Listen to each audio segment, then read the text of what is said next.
Hey everyone, I'm Antonia Jaramillo with NASA Communications, and we are here at the Kennedy Space Center in Florida. Thank you so much for joining us today. And welcome to our What's On Board show, where we will get to speak to some of the principal investigators of the science experiments that are being flown up to the International Space Station for NASA's and SpaceX's CRS-22 mission. This will be the 22nd Cargo Resupply Services mission that will send technology demonstrations and research to the space station. Here are some of the science experiments that are being sent up.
We have some more exciting science to tell you about on board CRS-22.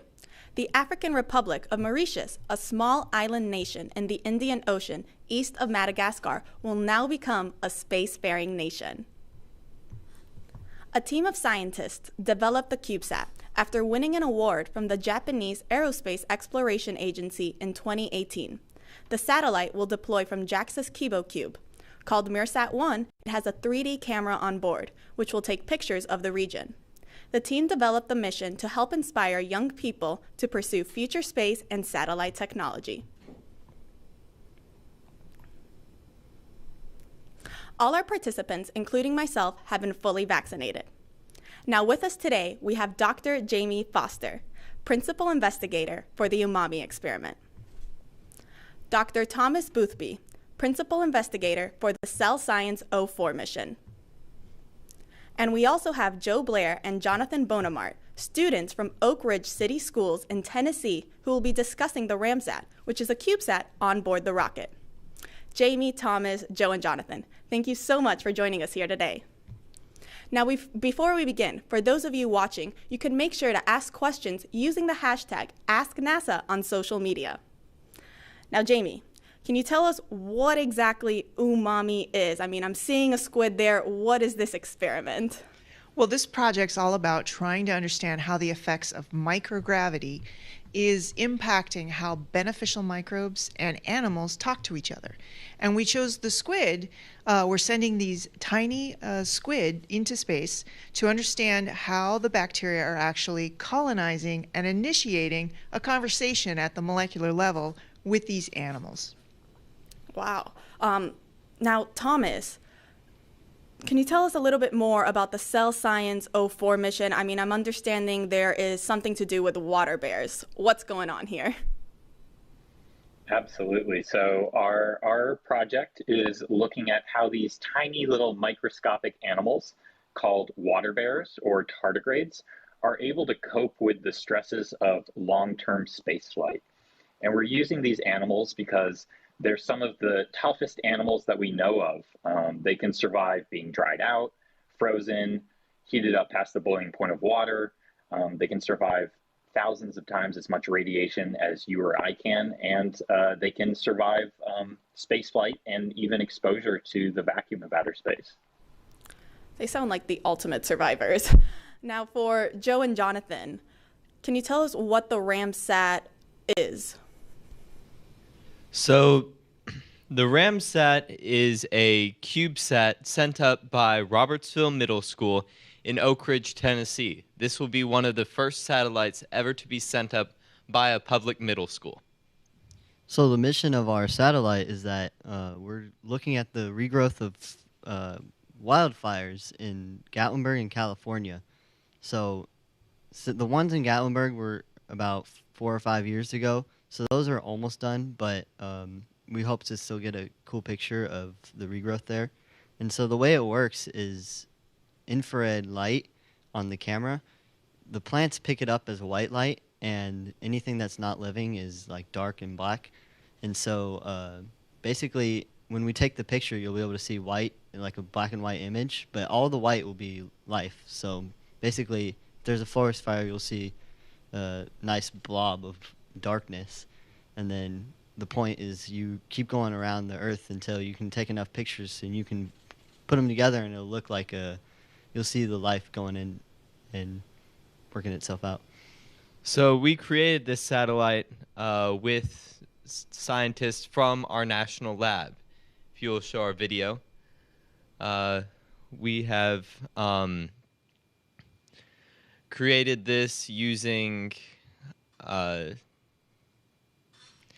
parts from Nanoracks as well as Pumpkin Space. And this is the assembly of our solar panels. Here, one thing I really enjoyed here was that everybody got to learn how to solder. And so in this clip, you can see we're putting the solar panels on. And this specifically is where we're soldering the wires together. And then when you see the heat gun, we're putting heat wrap around the wires so it doesn't short anything out. So along with our mission of tracking the forest fire regrowth, we also hope to build curriculum for other middle schools and schools around the globe to create satellites and become more invested in space, like all of our students are. I think one thing about our satellite that's really cool is that it's not going to just be about the mission. It's going to be about people be able to go into the class and say, oh, cool, I'm communicating with the satellite that's up there in space that our class sent up. And that's how they're going to learn, is based off of all those different sciences. There's camera sciences and electronics and all this stuff that goes into it. So anybody who takes the class can be like satisfied by the different types of sciences in there, and everybody can learn something from it. Absolutely. I mean, it's a big team effort. Now we have already our first questions from social media. One mom is asking, she says her son, who is 9, would like to know how you transfer items to the space station safely. He's concerned the air will leak out. I think maybe that question's for you, Jamie?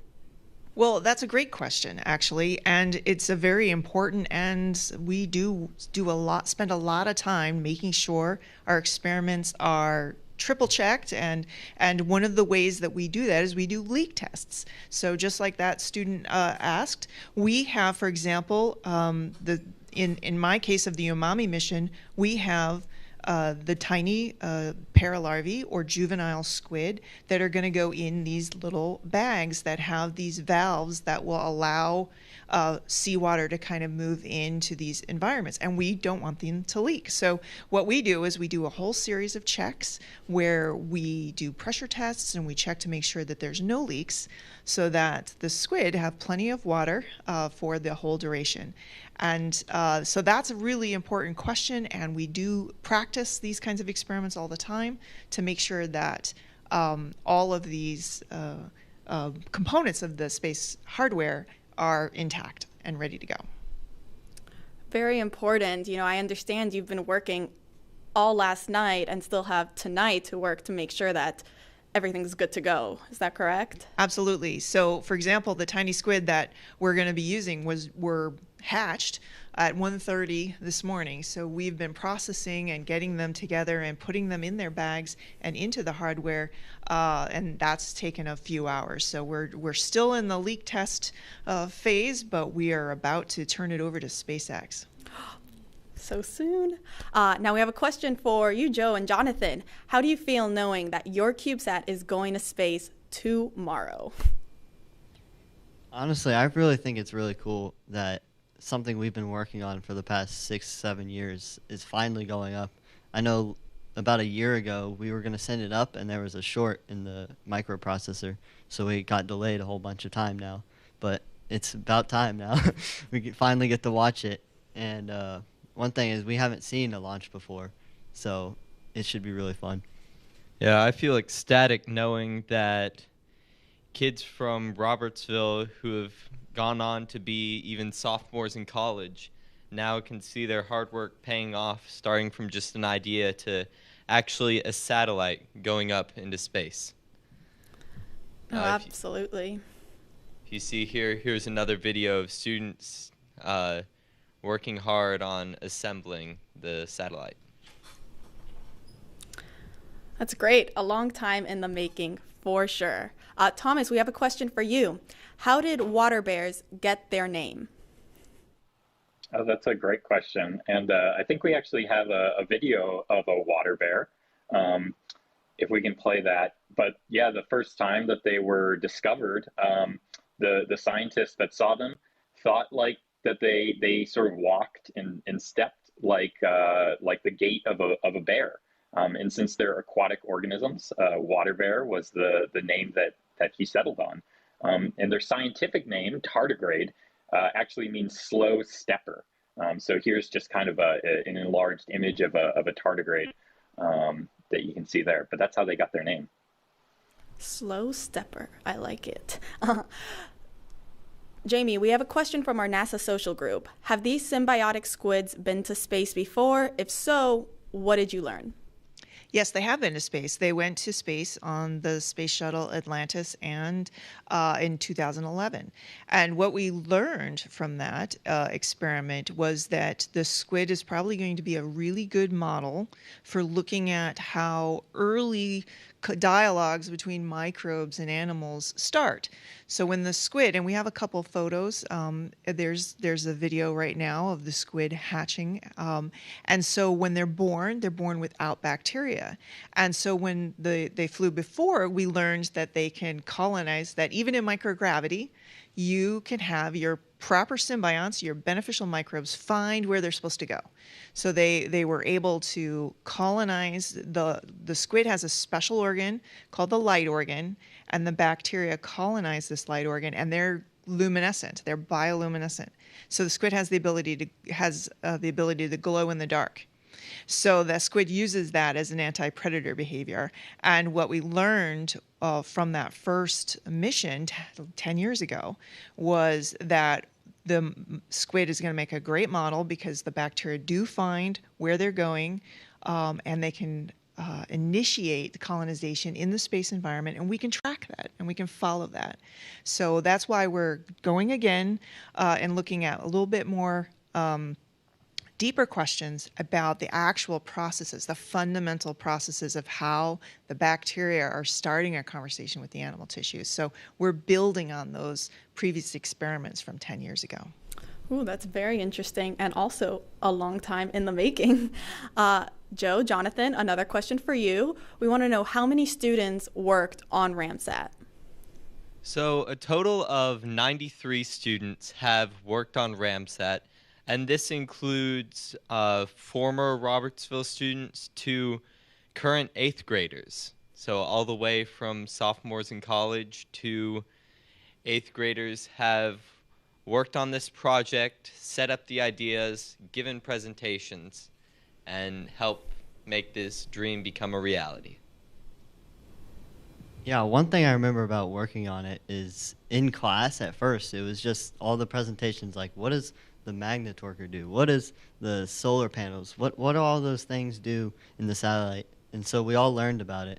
And so all these videos we had after school time that we all just went in and worked on the satellite. All these were from after the first delay that we had. And so I just remember going in at all those after school times and helping to work on it. I think that was really cool.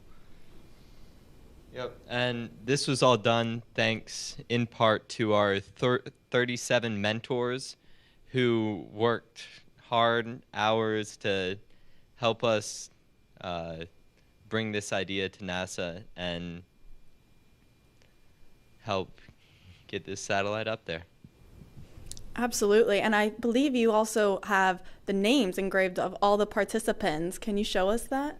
Yes, here in our ballast we have actually the names of every student who's worked on it, and on the side we have the names of all of the mentors as well as the name of our ramsat. This is one of our ballasts. The actual ballast is on the ramsat in about the middle, so all the students who worked on it will get their names in space. That's awesome. You can officially say, I have had my name fly in space. Thomas, we have a question from Twitter. Can water bears survive on Mars? That's a great question. I think they've been shown to survive in the vacuum of outer space, in sort of a ametabolic or a state of suspended animation. So, I think if any organism or animal from Earth could survive on Mars, tardigrades would be a great candidate. Well, that's good to know. Jamie, why do humans rely on microbes? Well, microbes are essential for all parts of our normal development, our behaviors, our physiology. We live in a microbial world, and we have more microbial cells in our body than animal cells. So we rely extensively on how that we understand how these microbes are communicating with our bodies. And so that it's critical for us to ask these fundamental questions of how do you build a symbiosis? How do you start an association with a beneficial microbe? A lot of people focus on the pathogens, but most of the microbes that associate with our bodies are good for us. They're beneficial microbes. And so we're trying to expand our knowledge about what all microbes are doing with the body and how the space environment might be impacting positively or negatively on those associations. Right. I mean, do you have any idea on whether or not the space environment does have a positive or negative impact? Well, there are a lot of studies to show that microbes do change their behavior, their physiology in space. And so a lot of the work, well, in the case of the squid symbiosis, we have a lot of ground-based studies, and now we want to validate a lot of our hypotheses by flying them in space and seeing if our ideas that we have on the ground or our results from the ground are going to actually be validated in the space environment. Well, let's hope. Yes. Joe, Jonathan, how will your CubeSat generate energy as it orbits Earth? It's actually pretty cool. So the solar panels on the outside, whenever it's in the sunlight part of the Earth, because it's going, like 17,000 miles an hour. It's really fast. So a day goes by really fast for it. But in those few minutes or hours of time, whatever it takes for it to be in the sun part, the solar panels charge the battery. And this is a real version of the battery here. And it'll charge the batteries and power it if somebody happens to send the request to take a picture. But if it's in the dark, the battery's charging it, or the battery's powering it. So it's this big cycle of when it gets into the sun, the solar panels are charging it, and then it just cycles. We can actually monitor the amount of voltage that the solar panels are producing through the solar cells and the flight computer that's on our satellite. Cool. Will you guys be one of the, students or that will be observing or monitoring that voltage once Ramsat goes up in space? Yeah. One thing we were saying, we were talking about the after-school meetings. I think we're still going to do those, and one cool thing we're going to do is keep checking all those telemetry values. Like, for one thing, the Ramsat sends out a beacon, like all satellites. If you know Sputnik, everybody knows that satellite. It has the recognizable, like, beep, and that's the telemetry being sent out, like the battery voltage and where it's at. Neat. Thomas, we have a question from Facebook. Is this the first time water bears are going to space? It actually is not. So water bears have been up in space before, and we know that these really tough, robust animals are able to survive not only space flight, but also in the vacuum of outer space. But what we don't know is how they're doing that. So one of the things that our mission is looking at is how these really tough, robust animals respond to being in this really stressful environment for a prolonged period of time. I understand the main experiment is to figure out how they're being able to survive. Do you have any ideas, any preconceived maybe? Yeah, so right. So one of the sort of two main stressors during spaceflight are microgravity and increased radiation. So we'll be looking to see what genes, what parts of the animal's DNA they're turning on and off over time as they experience spaceflight. And so, for example, we would suspect that things involved with, DNA repair or other mechanisms for coping with, say, increased radiation would be upregulated or turned on more by these animals to cope with those sort of stresses. Ooh, well, that'll be interesting to find out. Jamie, I heard your handover or turnover. It's happening tonight. Can you tell us a little bit more about the last-minute preparations that are needed before you can send your experiment up to space?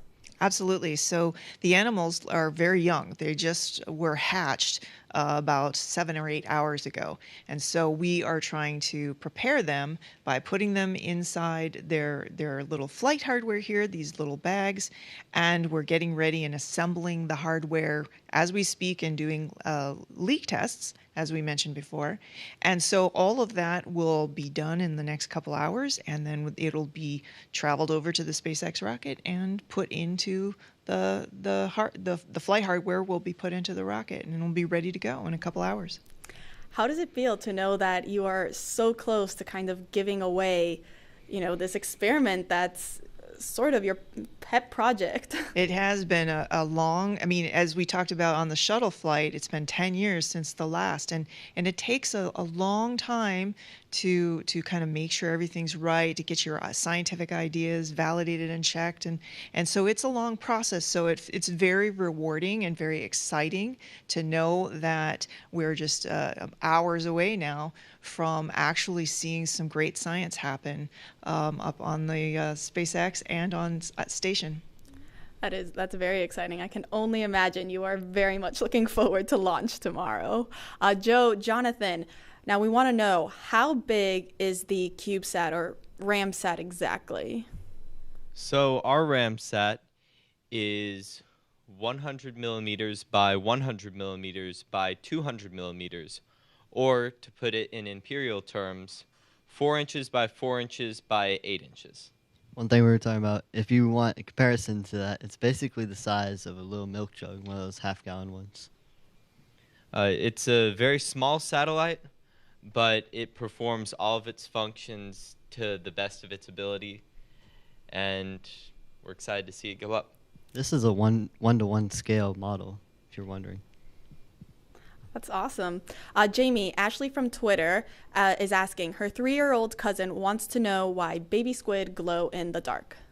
So the bacteria, they have a special relationship with a bacterium called Vibrio fischeri, and the Vibrio fischeri is the powerhouse behind the glow-in-the-dark squid. It's a bioluminescent bacteria that is found normally in the environment, but it only starts to glow inside the squid when there's enough of them growing inside the light organ here of this squid. And so once the light is generated, the squid actually uses it as a way to hide from predators. It can act like a cloaking device so that the squid casts no shadow in the water, and any predator looking up can't see the shadow or can't see the squid. So it's a very important symbiosis for the animal to hide itself and protect itself from predators. Wow. I can only imagine if humans had that same. Yes, we'd it's all be glowing in the dark. Harry Potter cloaking device right here. Exactly.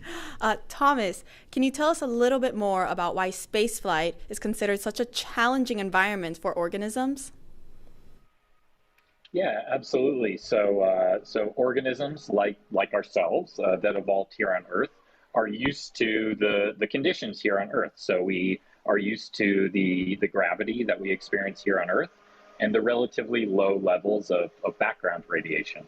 But when you go up into space, you're in a microgravity environment, and there's much more radiation. So organisms that aren't used to that, that can be an extremely stressful sort of environment. And so by understanding how these really tough little tardigrades are able to survive in those conditions, we're hoping to be able to develop strategies or countermeasures to safeguard astronauts from those stresses. Well, that's good news. I know I'd like to go to space one day. Joe, Jonathan, we have one more question for you. Will Ramsat stay in space forever? No, unfortunately, about 12 to 14 months is about how long it'll last in space until it just disintegrates in the atmosphere. But we should be able to get a whole bunch of use out of that. That's great. Now we have one final question from social media for all of you. Where will you be watching the launch from tomorrow? Jamie, if you want to go first. I'm going to be at the VAB, the Vertical Assembly Building, just right across the road here. So I'm very excited about that. Are you going to be on the roof? I don't. No, not that I know of. But I will talk afterwards. Joe, Jonathan, if you guys want to go next. Our group that we were building the satellite, our whole group is going to be at the Jetty Park to watch it. I'm going to be with Jonathan, so. Yeah. That's a great viewing location. And how about you, Thomas? Well, I was hoping to get to Florida, but I think I'll be watching it online, but enjoying it nonetheless. Well, you can make sure to watch our live coverage tomorrow. Well, thank you all so much again for sharing the science that you will be conducting for this mission. And thank you to everyone who was watching us today. For those who want to learn more about the science that's being sent up to the space station, you can go to nasa.gov/ISS-science or follow along on social media at ISS_research. You can also join us later today at 1:30 p.m. for our pre-launch news conference. Launch is tomorrow at 1:29 p.m. Eastern Time here at Kennedy Space Center's Launch Complex 39A. Live coverage will begin at 1 p.m. at nasa.gov/live. Thanks again, and we'll see you there.